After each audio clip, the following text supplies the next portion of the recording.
Bismillah, assalamualaikum warahmatullahi wabarakatuh. Alhamdulillah, syukurillah, tayyiban barakan fihi kama yuhibbu rabbuna wa yarda. Wassalatu wassalamu ala rasulillah wa ala alihi wa sahbihi wa ala ba'du. Segala puji bagi Allah telah memberikan kita semua kesehatan sehingga kita bisa berkumpul di majelis ini. Kalau bukan karena Allah Subhanahu wa taala kita nggak mungkin bisa ketemu ya di sini. Kemudian salawat serta salam semoga selalu tercurahkan kepada Nabi besar Muhammad Sallallahu Alaihi Wasallam yang telah membimbing kita dari zaman kegelapan menuju zaman yang terang benderang. Anak-anak gimana kabar? Semua sehat? Sehat ya? Ustadz Ajis ya? Sehat ya? Alhamdulillah. Kapan nikah? Pertanyaan yang sangat frontal ya. Gimana? Kerasan nggak di sini? Betah nggak? Betah-betahin ya. Belajar itu emang pahit. Kalau kata saya punya ustadz dulu, jadi sabar itu kan belajar itu butuh kesabaran ya. Sabar itu ibarat pohon yang itu kelihatannya pahit banget kayak buah naga kan serem tuh ya pohonnya. Buah salak apalagi kan. Pohonnya duri mulu, tapi pas dimakan buahnya manis. Sabar juga begitu. Ibarat pohon salak yang tajam banyak durinya, tapi ternyata buahnya manis ya. Nah, itu juga itu bisa diumpamakan sebagai sabar. Dan setiap ada di mana ada kesabaran pasti itu ada pertolongan. Jadi kalau misalnya kita bersabar ketika belajar, insya Allah pertolongan Allah SWT, baik itu berupa semangat, motivasi ya, kemudian kemudahan belajar, kemudahan hafalan, itu semua pertolongan dari Allah SWT berkat buah dari sabar. Jadi perbanyak sabar. Terus juga ingat kalau eh, kita belajar di sini tuh harus lurus niatnya. Kalau misalnya niatnya bengkok-bengkok, lurusin. Misalnya udah di sini setahun aja gitu, nah itu berarti niatnya kurang pas, kurang lurus. Berarti lurusin lagi niatnya, saya di sini mau belajar sampai selesai, saya di sini mau ini, saya di sini mau, terus utamakan karena Allah Subhanahu Wa Taala ya. Jadi anak-anak kalau kita udah sabar terus niat udah lurus, insya Allah kita akan dimudahkan Allah Subhanahu Wa Taala ya. Kemudian insya Allah hari ini kita akan membahas tentang menjaga lisan. Insya Allah materinya nggak terlalu berat ya, biasa aja. Karena materi ini udah banyak banget ya kita dengar, dan apalagi kan menjaga lisan ya, kalau dipikir-pikir ya kayak waktu dulu, waktu bawa bilang apa sih urgensi menjaga waktu itu, ataupun gimana sih menjaga waktu, ya jaga waktu menggunakan dengan hal bermanfaat gitu kan. Tapi menjaga lisan ini beda, karena lisan ini hal yang paling sulit dijaga. Bahkan ada seorang ulama berkata, di hari kiamat nanti, ini asar ya tapi lupa siapa yang ngomong, di hari kiamat nanti tidak ada satu anggota tubuh pun yang paling dikeselin gitu kecuali lidah. Jadi semua nih, tangan, mata ya, kaki, itu yang punya tuh biasanya kita tuh sebagai yang punya tubuh itu, tapi ntar lidah ini paling banyak berat tanggungannya gitu ya, dari semua. Makanya kenapa dipilih sama ustadz di sini materinya lisan, lidah, karena lidah ini lebih banyak aktivitasnya ketimbang badan tubuh yang lain ya.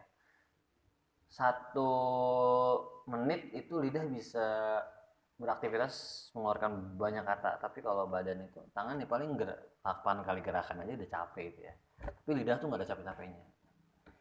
Kita juga harus bersyukur bahwa lidah ini juga sebuah nikmat gitu. Kalau nggak ada lidah ya kita nggak bisa berzikir, nggak bisa baca Quran, nggak bisa ngobrol ya.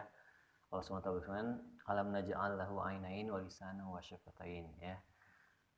Kita tuh udah dikasih 2 mata, kita juga dikasih lidah, sama dikasih 2 bibir. Tapi itu semua kita gunakan untuk hal-hal yang baik gitu ya. Di sini alhamdulillah kita udah disiapin materinya ya sama ustadz kalian. Kemarin tuh sempet ada mau ada hafalan ya, nanti insya Allah ada hafalan. Dan nanti kita tuh ngafal satu hadis yang udah masyhur ya, masyhur ya. Udah terkenal, cuma mungkin sebagian dari kita atau dari kalian belum hafal ya. Mana ya? Kebanyakan kontak nih ya. Oh ini dia. Jadi insya Allah hari ini kita akan bahas tentang poin pertama, kita akan menghafal satu hadis pendek. Kemudian kita kedua, akibat tidak menjaga lisan. Ketiga, nanti insya Allah kita akan ngobrol tentang cari istiqomah untuk terus menjaga lisan ya.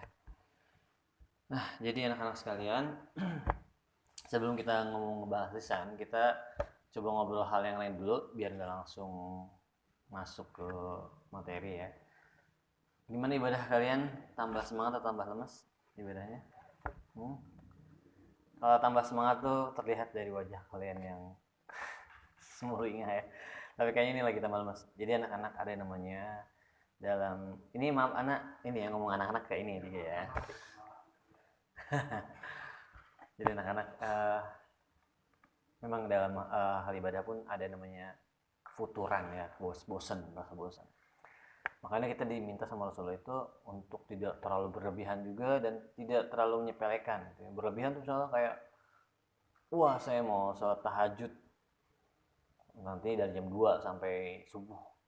Padahal kita udah tahu nih, diri kita ini nggak kuat gitu dari jam 2. Kuatnya ya jam setengah 4 lah sampai jam setengah 5 gitu. Karena kan ada setengah 5. Atau jam setengah 4 sampai jam 4 lah gitu. Setengah 5 persiapan gitu. Nah itu jangan dipaksain seperti itu, nanti kalau kita paksain banget nanti bakal muncul namanya kebosanan ya, rasa bosan. Nah itu juga sama berlaku pada ibadah-ibadah lain. Jadi kata Rasulullah itu habul amal ilallah dawamuhu wa in qalla ya. Amal yang Allah cintai itu adalah yang kontinu, yang terus menerus ya, walaupun sedikit sedikit kecil gitu. Kalau misalnya kita lihat ada orang ya semangat banget ibadahnya tapi apa namanya gak istiqomah, ntar dia sholat malam, ntar dia enggak, ntar dia sedekah 100.000, ntar dia enggak sedekah, ntar dia puasa sunnah, ntar bulan besok enggak ya. Nah itu nggak disukai sama Allah Subhanahu Wa Taala. Ya tapi tetap sebuah ibadah, tetap Allah sukai, tapi tidak dicintai melebihi amal yang istiqomah. Misalnya kamu setiap hari zikir pagi petang, maka istiqomahin itu zikir pagi petang, zikir pagi petang. Ataupun misalnya kamu biasa sedekah, sedekah itu Allah nggak lihat seberapa besar sedekah yang kita akan berikan. Oh ini harus 1 juta nih, Allah bakal sayang, enggak. Tapi seorang yang sedekah sehari 1.000, 1.000, 1.000, 1.000, 1.000, 1.000, tapi istiqomah itu Allah cinta, Allah dicintai ya. Apalagi ikhlas di hati ya. Di dalam hati itu ikhlas banget, nggak ada sama sekali ingin dipuji atau dibilang orang yang wah baik banget ya, ataupun orang yang dermawan banget, nggak ada, benar-benar ikhlas. Insya Allah itu bakal jadi kunci untuk kita bisa masuk surga ya, surganya Allah Subhanahu Wa Taala. Karena kita ini hidup di dunia ini sebenarnya untuk kemana sih? Untuk mati ya. Ya untuk kembali lagi ke Allah Subhanahu Wa Taala ya. Wa ilaina turja'un, dan kepada kamilah kalian kembali gitu. Kalian dikembalikan. Jadi kita itu di sini ya kata Umar radhiyallahu hari ini adalah amal tanpa hisab, tapi besok hisab tanpa amal. Jadi kita tuh nggak bisa hari ini nggak dihisab kita sama Allah Subhanahu Wa Taala amal-amal kita, tapi nanti akan dihisab. Maka itu persiapkan amal baik kita dengan amal yang tidak memberatkan kita, tapi kita bisa istiqomah ya, begitu anak-anak ya. Jadi kita bagus dalam kita bagus banget sih kalau kita bisa beramal yang besar dan juga istiqomah gitu ya. Tapi setelah dilihat-lihat amalnya doang besar tapi dia terputus, mendingan yang kecil ya. Dari hal-hal kecil misalnya kayak gini. Jadi anak-anak seorang itu ketika dia sudah terbiasa dengan amal yang baik, dia nggak akan perlu disuruh lagi ya. Misalnya untuk ngafal Quran atau ngafal hadis, bahkan dia ngeliat sampah di depannya itu kecil misalnya, nah di asrama misalnya gitu, itu dia nggak bakal nyuruh langsung ambil taruh, itu jadi akhlak. Seorang udah berakhlak ya, atau muncul sesuatu dari dirinya, baik itu perbuatan baik, perkataan baik ya, itu disebut akhlak. Misalnya dia ngelihat sampah berserakan langsung dibersihin, itu udah akhlak baik. Atau dia ketika kaget dia beristighfar, atau dia apa namanya memuji Allah ya, atau mensucikan Allah, nah itu udah akhlak juga. Tapi kalau seandainya tiba-tiba dia kaget langsung wah kelinci atau ngomong yang kotor atau segala macam, itu juga akhlak juga, tapi akhlak yang buruk gitu ya. Jadi memang dalam ibadah itu ada namanya rasa bosan. Maka dari itu kita perlu nih mensiasati nih, jangan terlalu semangat banget untuk hal-hal yang besar tapi terputus-putus, mending kita yang kecil ya. Kata Rasulullah SAW itu ada sebuah amal ya. Dia itu ada namanya zikir yang Allah sukai ya. Gimana ya? Kalimatani khofifatani sakilatani fil mizan habibatani indar rahman. Jadi ada dua kalimat yang Allah eh, yang berat di mizan, di timbangan dan disukai Allah. Itu subhanallah wa bihamdihi subhanallah ya. Subhanallah wa bihamdihi subhanallah wa. Itu aja dua kalimat itu aja kalau seandainya kita bisa istiqomah sehari misalnya ya sehari sekali atau berapa kali lah ya nggak usah ditentuin. Tapi kita bisa mengucapkan itu udah luar biasa banget di sisi Allah gitu ya. Nah kemudian anak-anak perlu diingat juga ketika misalnya kita udah berjuang di sini, jadi ingat kalian nanti tuh akan jadi pejuang-pejuang dalam Islam ya. Nanti kalian akan mengorbankan dan wajib bagi kalian untuk mengorbankan diri kalian itu untuk Islam. Dan pengorbanan itu nggak Allah biarkan kayak gitu, tapi Allah bayar. Misalnya nih kalian kayak Ustadz Aziz sekarang membimbing kalian, kalian jadi orang sukses, jadi pendai. Itu setiap kali kalian beribadah, itu Ustadz Aziz insya Allah dapat pahalanya. Atau Ustadz Aziz ngajarin kalian ngaji terus sampai kalian ngajarin anak kalian ngajarin anaknya atau anak orang, terus itu insya Allah Ustadz Aziz dapat pahalanya.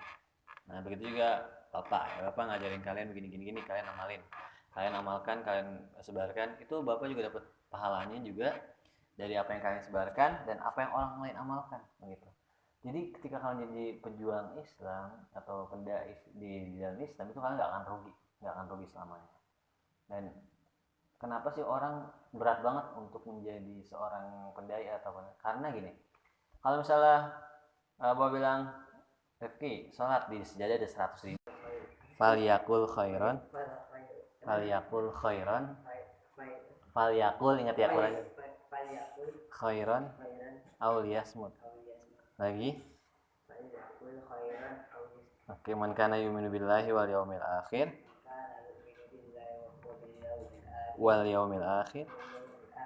falyakul khairan. Oke, coba sendiri 1 2 3. Man kana yu'minu billahi wal yaumil akhir falyakul khairan aw liyasmut. Oke, baik anak-anak. Mungkin itu yang bisa Bapak sampaikan. Ustaz Aziz ternyata ini terjeda rekamnya gara-gara tadi teng neng neng gitu.